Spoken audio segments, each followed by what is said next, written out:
अस्सलाम वालेकुम। तमाम देखने और सुनने वालों को नूर ज़मान का सलाम। मैं उम्मीद करता हूँ कि आप सब लोग खैरियत से होंगे। आज मैं आप लोग के साथ एक नए टॉपिक के साथ एक दफ़ा फिर हाजिर हूँ। आज का जो हमारा उन्वान है, जो हमारा मौजू है, वो है एराब और इसकी अक़साम। तो चलो चलते हैं अपनी टॉपिक की तरफ।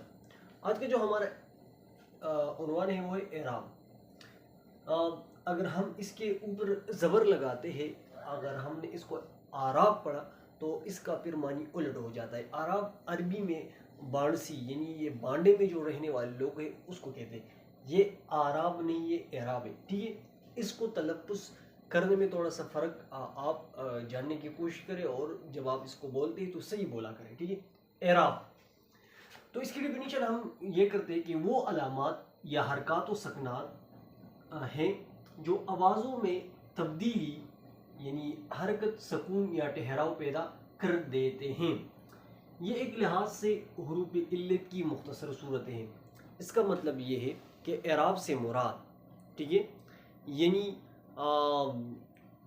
वो हरकत व सकनात जो आवाज़ में तब्दीली, ठहराव, ठीक है, पैदा कर देते हैं, इसको हम क्या कहेंगे? इसको हम एराब कहेंगे। और ये एक तरह की हुरूफ इल्लत की एक मुख्तसर सूरत भी है। वो किस तरह? क्योंकि हमने इससे पहले लेक्चर में हुरूफ इल्लत के बारे में आपको बताया था। हुरूफ इल्लत क्या है? यानी वो हुरूफ जो दूसरे हुरूफ की आवाज़ को तब्दील कर देता है। तो इसी तरह एराब जो है ये भी किसी हर्फ की आवाज़ को तब्दील करता है। मिसाल के तौर पर मैं आपको समझाने के लिए कहता हूँ, अगर अलिफ के ऊपर, ठीक है, ज़बर आए तो हम इसको आ पढ़ते हैं। अगर ज़ेर आए तो हम इसको ए पढ़ते हैं। अगर इसके अलिफ के ऊपर पेश आए तो हम इसको ऊ पढ़ते हैं। तो इससे आवाज़ में क्या होती है?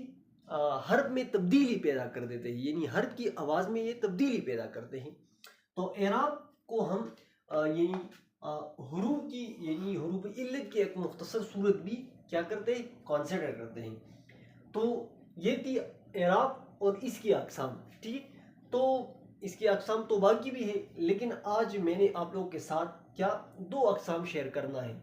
एक को हम ज़बर कहते हैं और दूसरे को हम ज़ेर कहते हैं। ज़बर क्या है? इसको अरबी में फत या फातहा कहते हैं। ठीक है, जिस हर्फ पर आता है उस हर्फ को मफ्तूह कहते हैं। ठीक है, यानी इसको अरबी में फातहा कहते हैं और ये जिस हर्फ पर आता है, ठीक है, ज़बर जिस हर्फ के ऊपर आता है उस हर्फ को हम क्या कहेंगे? हम उसको मफ्तूह कहेंगे। ज़बर की मानी है ऊपर। ठीक है, दूसरी बात इसमें ये है, आवाज़ों को बढ़ाता है और पूरा अदा करता है। ज़ेर जो है ना, ये आवाज़ों को बढ़ाता है और आवाज़ की यानी हर्फ को यानी हर्फ की आवाज़ को बढ़ाता है और उसको पूरा अदा करता है। ज़बर की ये क्या है? खुसूसियत है। हाँ, खफीफ अलिफ की आवाज़ देता है। ज़बर जो है ये खफीफ यानी खुफिया तौर पर जो अलिफ होता है ये इसकी आवाज़ देता है। मिसाल के तौर पर यहाँ पर हमने क्या लिखा है? अहमद।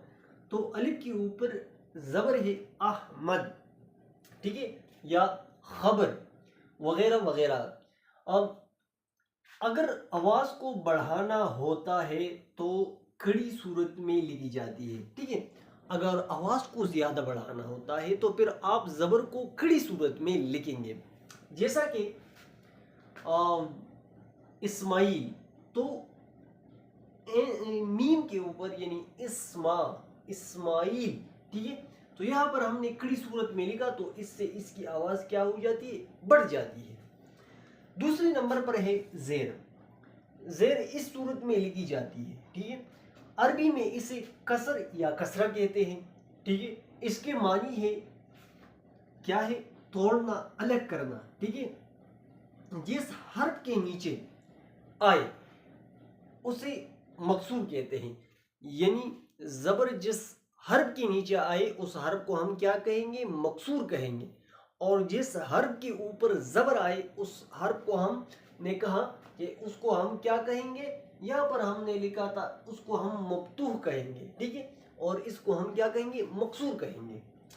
फिर ज़बर की जो बातें हैं, खफीफ या मारूफ की आवाज़ देता है। ज़बर जो है खफीफ या मारूफ की आवाज़ देता है। जैसे वलीद, تو یہاں پر لام کے نیچے کیا ہے؟ زیر ہے. یہاں پر ہے کریم، رے کے نیچے کیا آتا ہے؟ زیر آتا ہے.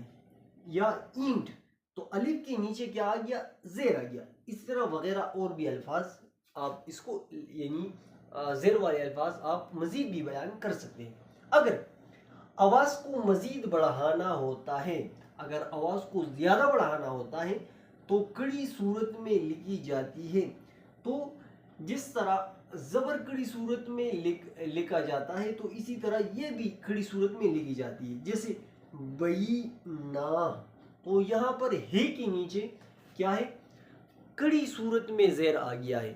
تو اسی طرح یہ اعراب کی ڈیفینیشن تھی، اور اس کے ساتھ ساتھ اعراب کی دو اقسام میں نے آپ لوگوں کے سامنے پیش کی، ایک زبر اور دوسرے کو ہم زیر کہتے ہیں.